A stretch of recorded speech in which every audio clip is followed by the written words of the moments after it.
जोहार, नमस्कार। कानून की बात,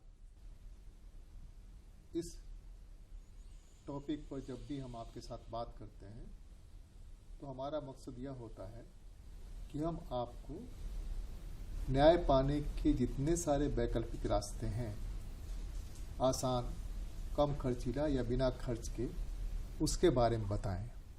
इसके अलावा ये फोरम में कैसे आप अप्लाई कर सकते हैं, कैसे जा सकते हैं, घर बैठे बैठे भी जा सकते हैं क्या, और अगर कहीं से आप अपने को समझते हैं कि आपकी पहुंच नहीं है, आप असमर्थ हैं, कोर्ट में कैसे करेंगे, तो उस सब की भी व्यवस्था इस वैकल्पिक विवाद निपटारे के जो मंच हैं उसमें किया गया है। अभी तक हर कोई अदालत में जाकर एक दूसरे को देख लेने की, और बरसों बरस 20-20 साल 30-30 साल तक एक दूसरे को देखते रहते थे। हम देख लेंगे आपको कोर्ट में, हम भी देख लेंगे आपको कोर्ट में। लेकिन कोर्ट में देखने दिखाने के चक्कर में करोड़ों मुकदमे बरसों से लंबित हो गए। इन मुकदमों के निपटारे के लिए वैकल्पिक फोरम बने। तो अगर आप जिसके लिए बनाया गया है उसका फायदा नहीं लेंगे तब फिर इसके बनाने का कोई मकसद सिद्ध नहीं होगा। और एक बात कि विधिक सेवा प्राधिकार ने यह व्यवस्था कर रखी है कि जो एससी हैं, एसटी हैं, विकलांग हैं, ट्रांसजेंडर हैं, महिलाएं हैं और जिनकी आमदनी 3 लाख रुपए से कम है, वो सारे लोग बिना पैसे के भी अपने मुकदमों की पैरवी कर सकते हैं, करा सकते हैं और यहां से लेकर सर्वोच्च न्यायालय तक लड़ सकते हैं। कैसे, क्या, आज इसी के बारे में बात करेंगे। हमारे साथ बात करने के लिए एस.एस. प्रसाद साहब हैं, जो जिला उपभोक्ता मंच के पीठासीन पदाधिकारी हैं और डिस्ट्रिक्ट जज से सेवानिवृत्त हुए हैं। स्वागत है आपका। नमस्कार। एक तो ये हम जानना चाहते हैं कि जो एडीआर है, क्या है एडीआर? एडीआर मैकेनिज्म है alternative dispute resolution. Alternative dispute resolution में आता है आपका सबसे पहले आर्बिट्रेशन, निगोशिएशन, कॉन्सिलिएशन, मेडिएशन, ये सारा चीज उसमें आता है। अब आर्बिट्रेशन का जहाँ तक सवाल है तो आर्बिट्रेशन एंड कॉन्सिलिएशन एक्ट है, उसके अनुसार होता है। लेकिन बाकी जो बच जाता है मीडिएशन, कॉन्सिलिएशन, इसके लिए जो एक्ट है उस एक्ट में सब जो ग्रे एरिया है हम लोगों का, अभी तक लोग समझते हैं कि हम कॉन्सिलिएशन के लिए जाएंगे या मेडिएशन के लिए जाएंगे तो हमारा जो मुकदमा है, अगर सिविल का मुकदमा है तो सिविल लॉ पे लोगों का ध्यान चला जाता है, क्रिमिनल है तो क्रिमिनल लॉ पे ध्यान जाता है। लेकिन जब मेडिएशन में कोई मैटर आता है तो वहाँ कोई ये जो लॉ है इसको लागू किया जाए इसकी आवश्यकता नहीं होती है। वहां पर प्रिंसिपल्स ऑफ नेचुरल जस्टिस लागू होता है। और प्रिंसिपल्स ऑफ नेचुरल जस्टिस में सर्वप्रथम देखा जाता है कि दोनों पक्ष को सुना गया या नहीं। सर्वप्रथम दोनों पक्ष को सुना जाना है और दूसरा उसका है कि ये अनबायस्ड होना चाहिए। जो भी मीडिएटर उसमें जाएंगे उनका उसमें हित जुड़ा हुआ नहीं होना चाहिए, ना तो कोई पिकूनियरी हित होना चाहिए, ना कोई इकोनॉमिक हित होना चाहिए उसमें उनका, और तब वो उसमें जा सकते हैं। और इसकी प्रक्रिया में उनको एटमोस्ट ध्यान जो रखना है वो है क्या कि दूसरे पार्टी को सूचना गई, दूसरे पार्टी उपस्थित हुए, उनकी बातों को हम सुने, उसके बाद ही हम किसी निष्कर्ष पर पहुंचेंगे। ये उसका मुख्य बिंदु है। तो इस तरह के कितने फोरम हैं जिस फोरम में आदमी अपने डिस्प्यूट को लेकर के जा सकता है, और ले जाने की प्रक्रिया क्या है?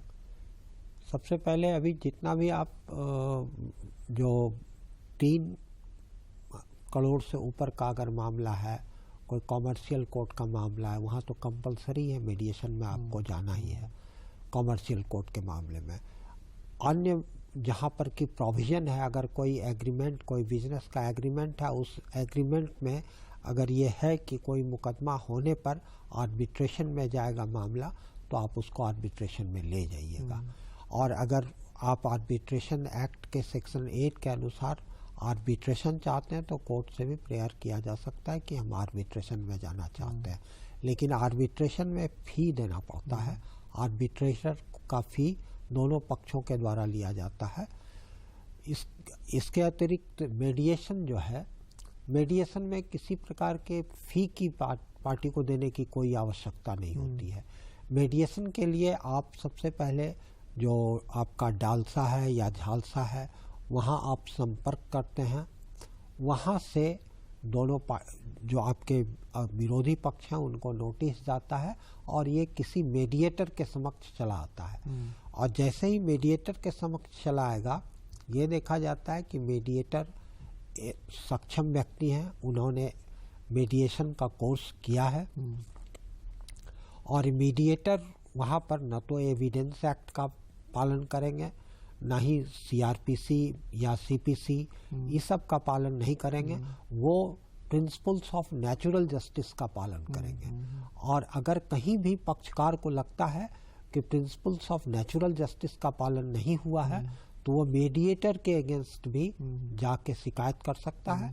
और अगर पाया जाता है कि मीडिएटर्स का उसमें हित है, वो अगर उसके पिकोनियरी जुरिस्डिक्शन या उसके इकोनॉमिक जुरिस्डिक्शन कहीं उसको डेविएट करते हैं तो दूसरा मीडिएटर नियुक्त किया जा सकता है। नहीं, हम फोरम के बारे में, जैसे कि लोक अदालत है, राष्ट्रीय लोक अदालत है, मीडिएशन है, कॉन्सिलिएशन है, इस तरह के फोरम कितने हैं कि जिसमें हम जा सकते हैं? एक तो जैसा कि आपने पिछली बार बताया था कि जो फिनेंशियल मामला है, चेक बाउंस वगैरह होने का, तो आने वाले दिनों में पहले जाएगा मीडिएशन में, उसके बाद ही अदालत में जाएगा। अभी अदालतें वहां से भेजती हैं। उसमें मुख्य मुद्दा ये है कि जो नेचुरल जस्टिस का सिद्धांत है, उस नेचुरल जस्टिस के सिद्धांत में एक पार्टी जिस पर मुकदमा है उसमें से अधिकतर लोग कोशिश यह रहती है कि हम इसको अवॉइड करें, इसलिए कि उनके पास उसकी सूचना नहीं है कि इसमें जाने के हमको क्या फायदे हैं। अदालत में चल रहा है। कुछ जगह पर कुछ सिविल कोर्ट्स जो हैं वो एक्टिव हुए हैं, थोड़े एक्टिव होने की वजह से कुछ मामलों में अब थोड़ा आसानी होने लगी है कि लोग कंपल्सरी आने लगे हैं। नहीं तो हर जगह है कि भाई बुलाने पर आएगा तो क्या करेगा, मीडिएटर तो कुछ कर नहीं सकता है। पार्टी दोनों जब आएगा तो उन्हीं के साथ मध्यस्थता करेगा। एडवोकेट्स की भी बड़ी भूमिका है। हालांकि एडवोकेट्स कुछ लोग जो हैं जो क्या कर सकते हैं, प्रो मीडिएशन कर सकते हैं, वो है तो आके कहते हैं हमारी कोई भूमिका ही नहीं है। भूमिका तो इन दोनों के भी सुलझाने की, लेकिन उनकी भूमिका है इसलिए कि क्लाइंट का उन्हीं पर भरोसा है। भाया हुआ है हमारे पास, सीधे नहीं आया है। एक ऑब्जेक्ट को आप देखिए, बहुत से लोग ऐसे हैं जो लाखों रुपया अपने बच्चों की शादी में खर्च कर डालते हैं, लेकिन 10 रुपया के लिए वो मुकदमाबाजी में आ सकते हैं या अपने हक के लिए आ सकते हैं। तो यह आदमी का मानसिक आधार है जिसके लिए आते हैं, और उसी मानसिक आधार को, उसी मानसिकता को बदलने के लिए मीडिएटर होते हैं। मुकदमाबाजी दिनों दिन बढ़ता जा रहा है, मुकदमा खर्चीला है, टाइम टेकिंग है, और मीडिएशन में न तो खर्च है और न इतना अधिक समय लगता है। इसके लिए आप मीडिएशन में जा सकते हैं, इसके लिए आप परमानेंट लोक अदालत में जा सकते हैं, लेकिन परमानेंट लोक अदालत में सरकार के विरुद्ध जो आपको राइट्स मिला हुआ है उसी के तहत जा सकते हैं। और फिर कंज्यूमर फोरम में जा सकते हैं। कंज्यूमर फोरम में जा सकते हैं अगर कंज्यूमर राइट्स का हनन होता है तो। कंज्यूमर फोरम में कुछ फी भी लगता है, लेकिन मीडिएशन में अगर आप जाते हैं तो वहाँ किसी प्रकार का कोई फी नहीं है, और समय समय पर नेशनल लोक अदालत का आयोजन होता है। उस नेशनल लोक अदालत में आप मामले को ले जाइए। उसके लिए कहीं कहीं प्री मेडिएशन की भी, अगर आपको लगता है कि मुकदमाबाजी आएगा, आप डालसा झालसा के संपर्क में आते हैं, वहाँ पर आप अपनी समस्या को रखिए। प्री मीडिएशन में भी अगर केस आ गया, उस पक्ष को बुला लिया गया, सुन लिया गया, उसके बाद डालसा या झालसा उसको मीडिएटर के पास भेज के उसका सेटलमेंट करा के निकाल देगा। वो अवार्ड के तरह होता है, और ये अवार्ड का उसी प्रकार से पालन होगा जैसे कि किसी फैसले का डिक्री का पालन होता है। अवार्ड को उसी तरह से एग्जीक्यूट कराया जाता तो है। उसमें जो पक्षकार है उसकी भूमिका क्या है मीडिएशन में भेजने के लिए? वो कैसे जाएगा मीडिएशन में? उसकी भूमिका क्या होगी? एक तो एडवोकेट की भूमिका होगी, दूसरे जज साहब की भूमिका होगी। जज साहब कहें कि भाई हम इसको मीडिएशन भेज रहे हैं, आपको जाना ही होगा, क्योंकि एक्ट ये कहता है आपको जाना पड़ेगा। दूसरे की कुछ मामलों में है कि उनको लगता है कि मीडिएशन में जाकर के मामला सुलझ सकता है, लेकिन अगर वो पक्षकार चाहता है कि हम मीडिएशन में जाएं तो एडवोकेट का रोल होगा कि ये क्या नाम है, पक्षकार का रोल होगा? अगर कोई पक्षकार चाहता है कि मीडिएशन में हम जाएं तो वो डायरेक्टली कोर्ट को भी कह सकता है। अगर कोर्ट में मुकदमा है तो डायरेक्टली कोर्ट को कह सकता है। अगर मुकदमा कोर्ट में नहीं है तो झालसा डालसा के थ्रू जा सकता है। और बहुत से पीएलवीज हैं फील्ड में, वो पीएलवीज के संपर्क में आएगा और पीएलवी के माध्यम से भी वो मीडिएशन के लिए अपने मामलों को ला सकता है। नहीं, दो आप बता रहे हैं कि इसमें दो है, एक प्री मीडिएशन है, एक पोस्ट मीडिएशन है। मैंने कहा अदालत में जो मामले चले गए तो पोस्ट मीडिएशन, जो पोस्ट मीडिएशन है उसके लिए प्रोसीड्योर फिक्स है। जैसे ही कोर्ट में जाएगा कोर्ट उसको मीडिएशन के लिए भेज सकता है। अगर कोर्ट नहीं भेजता है तो पक्षकार स्वयं भी कह सकता है कि हमारा मैटर मीडिएशन के लिए भेज दिया जाए। किस तरह के मामले ऐसे हैं जो कि कोर्ट भी नहीं भेजेगा या मीडिएशन में नहीं भेजा जा सकता? जहाँ कहीं सिविल मामले, जहाँ कहीं की समझौता नहीं हो सकता है, सीआरपीसी की धारा 320 में समझौते का, जो क्रिमिनल केसेस है, समझौते का जो मामला नहीं बनता है वहाँ पर नहीं भेजा जाएगा। F1 का जजमेंट है, उसके लाइट में जो मामला समझौता योग्य नहीं है वो नहीं जाएगा। सिविल मामले में वैसे सब मामले जो जिसमें दूसरा पक्ष सरकार है वो मामले मीडिएशन के लिए नहीं जाएंगे। इसको थोड़ा सा और सरल करें हम, हत्या का मामला नहीं जाएगा मीडिएशन में, डकैती का मामला नहीं जाएगा मीडिएशन में, यही ना? हत्या का मामला नहीं जाएगा, डकैती का मामला नहीं जाएगा, जिस किसी में भी दंगे का मामला नहीं जाएगा, जिस किसी में भी 2 साल से ज्यादा का मामला है वो नहीं जाएगा। उसमें सेक्शन 320 में 2 टेबल है, टेबल 1 और टेबल 2। टेबल 1 में बगैर कोर्ट के कंसेंट के, बगैर परमिशन के सारा मामला सुलझ जाएगा, और टेबल 2 में कोर्ट के कंसेंट से मामला होगा, सुलझेगा। ये सारा मामला चला जाएगा। नहीं, टेबल 1 और टेबल 2 जो है उसमें बताइए ना किस तरह के वजह आपने? जैसे साधारण चोरी 10,000 तक का जहाँ मामला है चोरी का, उस सब मामले सुलझ टेबल 2 में है। हाँ, टेबल 1 में ही है, टेबल 2, टेबल 1 इस सब में। या अन्य मामले जैसे साधारण 323 का मामला है वो सब सुलझ जाएगा। मारपीट का बात है, या 406 का मामला है जो दूसरे को मतलब मिसअप्रोप्रिएशन वगैरह का मामला है, वो सब सुलझ जाता है। एक पता नहीं सिर्फ यही ट्रेंड है या कहीं और है, झारखंड में एक बड़ा ट्रेंड है कि सिक्योरिटी में चेक दे देने का। कोई काम कर रहे हैं और सिक्योरिटी में चेक दे देने का बड़ा मामला है कि लोग सिक्योरिटी के नाम पर चेक दे देते हैं, कभी भर के कभी न भरे हुए, सिग्नेचर करके थमा देते हैं। उसके बाद जिसको मिला रहता है कुछ दिन तक इंतजार करता है पेमेंट पाने का, नहीं मिलता है तो फिर अपना दावा करता है और वो लंबा चलता है। उसका होता है कि भाई हमारा इतना बनता है, वो कहता है कि नहीं नहीं हम तो सिक्योरिटी में दिए थे, इसमें इतना कैश लौटा दिए, इतना वो लौटा दिए। तो ये मीडिएशन में तो जाता है। हम ये कह रहे हैं कि इस तरह के मामलों में जो सुप्रीम कोर्ट की रूलिंग्स हैं, गुमला कोर्ट का मैं एक देख रहा था कि वो 6 महीने की सजा भी कर दी और कहा कि फुल इंटरेस्ट के साथ आप इनका पैसा लौटाइए। तो इस तरह के मामलों में जो भुक्तभोगी हैं, खास करके जिन्होंने चेक दिया, खास करके उनकी क्या भूमिका होनी चाहिए? जो एक तो चेक नहीं बांटे, इस तरह से अनाप शनाप चेक नहीं बांटे, दूसरा क्या हो सकता है जब 2 तरह के मामले हैं जो कोर्ट में मुकदमों की संख्या को बढ़ा रहे हैं। एक है पारिवारिक विवाद, जमीन का भी, तीसरा जमीन भी है। सबसे बड़ा जो संख्या है वो पारिवारिक विवाद का है, जिसमें डाइवोर्स है, ये सब। और दूसरा है निगोशिएबल इंस्ट्रूमेंट एक्ट का केस है। निगोशिएबल इंस्ट्रूमेंट एक्ट में जब केस किसी कोर्ट में आता है तो वो एनआई एक्ट के अनुसार ही उसमें कार्यवाही होगी और वो फैसला होगा। आप जो मामला कह रहे हैं इसमें है क्या कि उन दोनों के बीच में ये तय होता है। ये अगर मौखिक रूप से तय हुआ है तो इस बात को साबित करने के लिए कि हम दोनों के बीच में ये तय हुआ है, साबित करने के लिए कुछ नहीं होता है। तो जहाँ कहीं भी पक्षकार किसी को सिक्योरिटी के रूप में चेक देता है, बेहतर है कि एक एग्रीमेंट कर ले। एग्रीमेंट करके और वो चेक दे दे। अगर लिखित एग्रीमेंट हो जाता है तो कम से कम न्यायालय के समक्ष वो रखा जाएगा और तब उस तरह का आदेश पारित होगा जिसमें माना जाएगा कि वो सिक्योरिटी का अमाउंट है। एक सवाल मन में उठ रहा है, पता नहीं पूछना चाहिए कि नहीं पूछना चाहिए, लेकिन फिर भी मैं पूछ लेता हूँ। सरकारी नौकरियों में जो लोग हैं जिनकी अवैध कमाई बहुत ज़्यादा हो गई है या जेन्युइन कमाई भी है, तो पैसा लगाने के लिए इस तरह का काम कर रहे हैं और उसमें सिक्योरिटी चेक ले रहे हैं, सिक्योरिटी चेक दे रहे हैं, तो वैसी स्थिति में उनकी नौकरी पर क्या प्रभाव पड़ सकता है? ये अवैध कमाई जिस जहाँ कहीं है वो गलत है। अवैध कमाई का कंसेप्ट सोसाइटी में इसकी बातें होती है, लेकिन इसको कहीं कोई राइट के रूप में नहीं प्रस्तुत किया जा सकता है। हाँ, कुछ मामले ऐसे हैं उसी में चेक बांटने की मेरे अनुभव में जो आया है, जैसे धनबाद में जहाँ पर कि मजदूर काम करने वाले हैं, कोयला खान के मजदूर हैं, उन लोगों के साथ ऐसा हुआ है कि उनसे ज़बरदस्ती उनका एटीएम कार्ड, उनका पासबुक, चेकबुक सब छीन के लोग रख लेते हैं। तो वहाँ क्रिमिनल पहले काम ये पठान करते थे, पठान जो रहते थे सूद पर पैसा चला देते थे, वो ये काम करते थे। वहाँ क्रिमिनल मुकदमा होता है और ये एक सोशल प्रॉब्लम है। ये एक सोशल प्रॉब्लम है जिसमें न्यायालय का कोई हस्तक्षेप नहीं हो सकता है।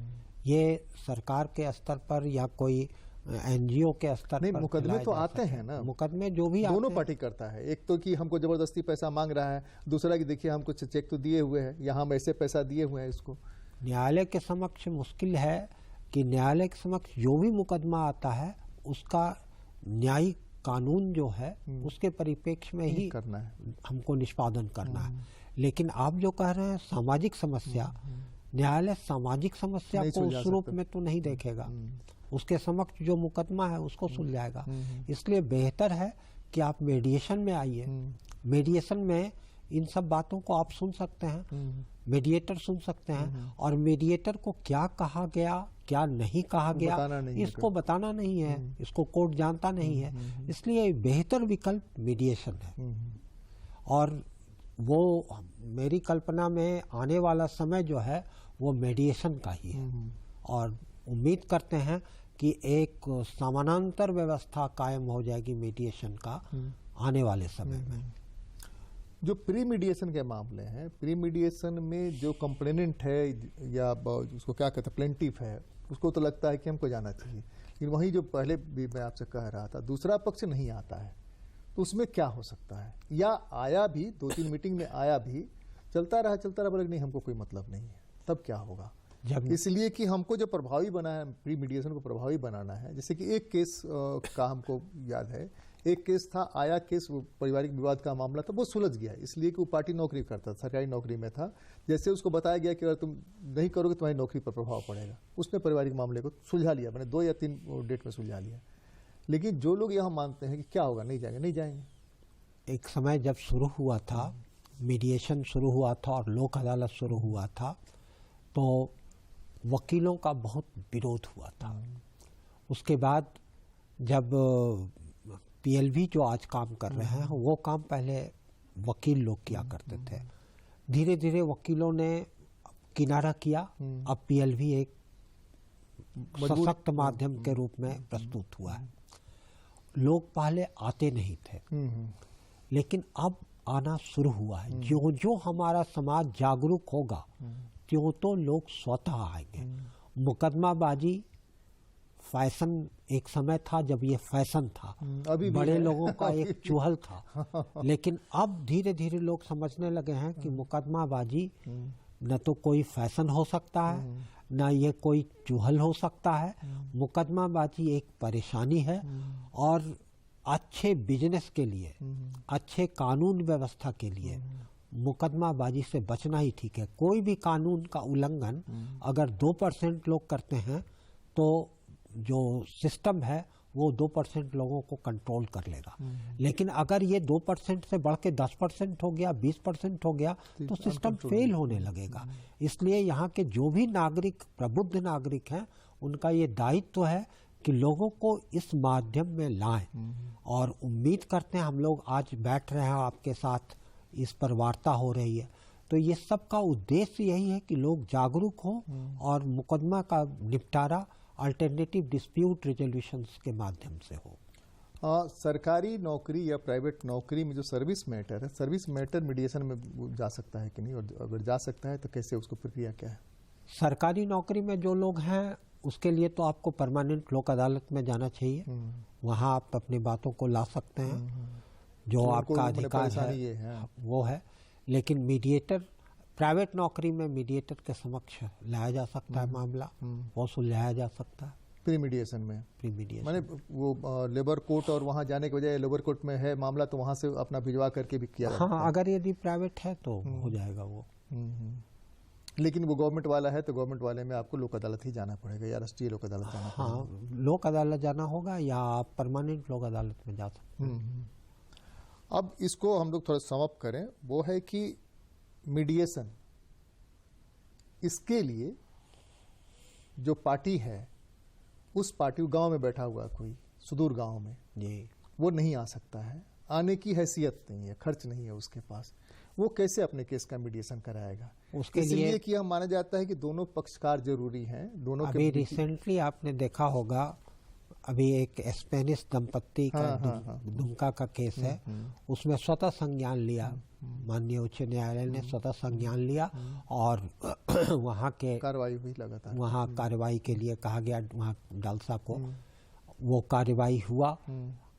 जितने भी कोर्ट हैं, जितना भी ये संस्थान है, वहाँ पर पीएलवी है और पीएलवी के माध्यम से जो लोग नहीं आ सकते हैं उनको लाने का प्रबंध किया जा सकता है।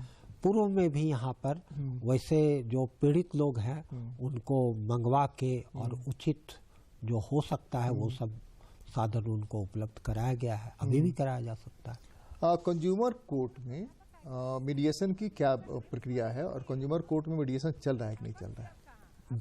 मीडिएशन का वही प्रावधान है, वही प्रक्रिया है जो इधर है। सिर्फ वहाँ दिक्कत यह है कि यहाँ पर गवर्नमेंट के तरफ से फंड उपलब्ध है मीडिएटर्स को पे करने के लिए, वहाँ अभी तक उपलब्ध नहीं कराया गया है। इसलिए हम कंज्यूमर फोरम में अभी मीडिएशन उतना फैशनेबल नहीं हो सका है, उतना प्रचलित नहीं हो सका है, क्योंकि हम लोग पे नहीं कर पाते हैं। पार्टीज को कहा जाता है कि उनका पेमेंट आप कीजिए। आपके यहाँ जो मामले जाते हैं कितने दिनों में निबट जाते हैं आमतौर पर? कितने हमारे यहाँ समय क्या लगता है? मैं यहाँ कंज्यूमर फोरम में 14 अक्टूबर 2022 को ज्वाइन किया था। उस समय हमारे पास में 1400 मुकदमे थे और पर मंथ करीब 20 से अधिक मुकदमा का फाइलिंग हो रहा है और अभी हमारे पास में 550 मुकदमा है। आप इससे अंदाजा लगा सकते हैं कि हमारे यहाँ निपटान का क्या स्थिति है। नहीं, तब तो ये भी हो सकता है तब आपके यहाँ मीडिएशन की जरूरत भी नहीं है। मीडिएशन की जरूरत ऑलवेज है, मीडिएशन की जरूरत ऑलवेज है। मीडिएशन का उद्देश्य सिर्फ मुकदमे का निपटारा नहीं है, समाज के समरसता का भी प्रश्न इससे जुड़ा हुआ है। मीडिएशन से जो मामला सुलझेगा उसमें पक्ष और विपक्ष करके कुछ नहीं रहेगा, विन विन सिचुएशन है, दोनों लोग जीतते हैं। इसलिए मीडिएशन की आवश्यकता तो सर्वदा है। ये अगर मैसेज देना हो, हमारे दर्शकों को मैसेज देना हो मीडिएशन के लिए कि भाई प्री मीडिएशन, पोस्ट मीडिएशन, तो क्या आप कहना चाहेंगे?